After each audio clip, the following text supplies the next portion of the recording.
I'm a police officer that quit his job after a paranormal experience. I'm not a superstitious person.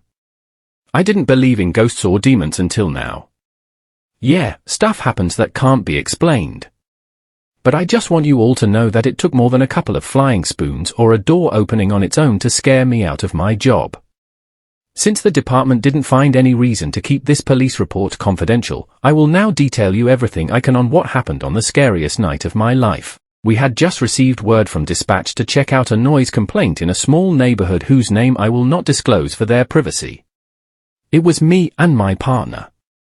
Let's call him Paul and I'll go by Mike. We arrive sometime after midnight. The street is dead. Everyone is sound asleep at this point. We park our patrol car in front of the aforementioned house and exit the vehicle.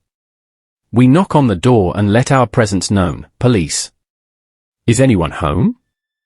A little girl, 8 to 10 in appearance, opens the door and peeks through the gap. Hey, I crouch to make myself less intimidating. Is your parent or guardian home? She shakes her head. My first thought was that she probably had the TV a little too high and woke up the neighbors. But before I could tell her to stay inside and lock the doors then part, I heard the sound of crashing silverware coming from what I presumed would be the kitchen. The entire house was nearly pitch black. The girl answering the door and shaking her head let me know she was alone. Which makes whoever made that noise an intruder as far as it concerns me. I asked the girl to step outside and turn to Paul. Paul, why don't you give her one of those lollipops you like to suck on when you're nervous?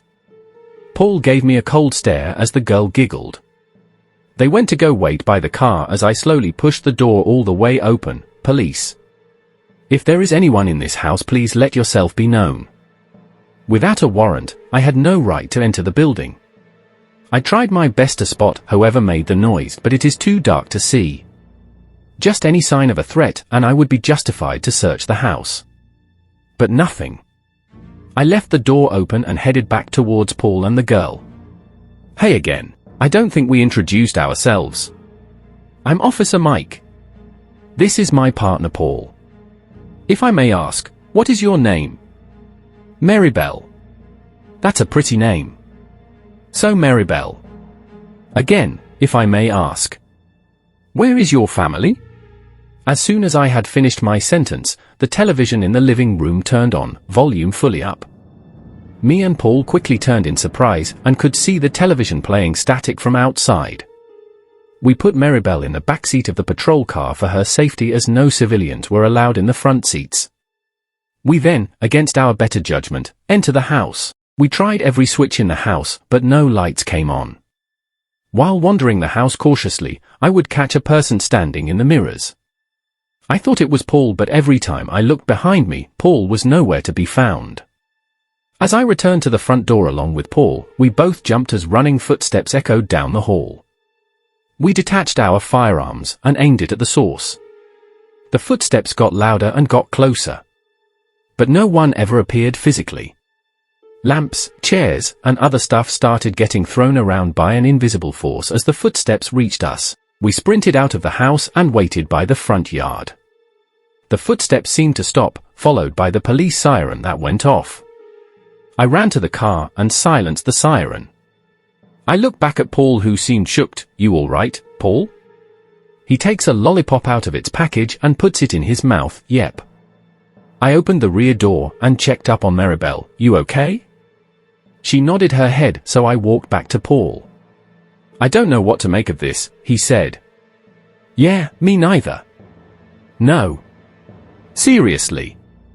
Ignore the running invisible man that knocked everything down for a second. All the family photos, pictures on the wall, he points at Maribel, she's not in any of them. So what are you thinking? The footsteps led outside. Then the siren goes off. There's a million buttons in that car. What are the chances? Paul, are you trying to tell me that Maribel is haunted? How do you explain what we just saw? I'm sure there's an explanation. The TV turns on when we take Maribel outside, prompting us to check it out. Someone or something shows up in the mirrors but ducks away. I remember wanting to shut him up. Not because he wasn't making any sense, but because he was. I know you seen it. It was prowling around. Then it runs outside and gets in the car. Tries all the buttons.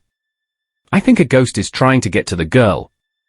I just stood there, not sure what to say, until Paul decided to start walking back towards the house. Paul, what are you doing? It only shows up in the mirrors. That's how we find it. I followed him inside and watched as he takes a book from the counter and breaks the nearest mirror. What's the matter with you? That's someone's property. He takes a shard and hands another to me. It's not every day you get to arrest a ghost.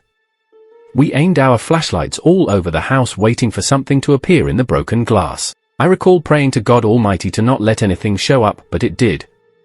I panicked as it swung its red bony arm at my back. It ripped right through my uniform, causing me to fall forward. I dropped the glass, which broke into smaller chunks. It continued clawing at my shirt and flesh, but stopped when Paul opened fire. I heard its screech fading as Paul helped me up. We both then hurried back outside to find Maribel missing from the back seat.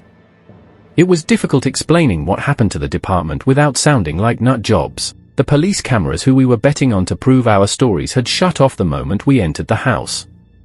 The thing, whatever it was, must have turned them off while we were unaware. The only part of our story that our police captain took seriously was the girl, Maribel. The captain brought up a missing person report and asked us if this was the girl we saw. It was. It's been just a few days since I gave up the badge to save whatever little pride I could spare. I just asked to whoever reads this and to whomever it may reach, the next time a door opens on its own or things move by themselves in your home, check the mirrors. Well, that's it for today's video. I hope you guys enjoyed it. And if you did, leave an emoji of your choice in the comments. You can check out more videos like this onto my channel. Until next time. Bye.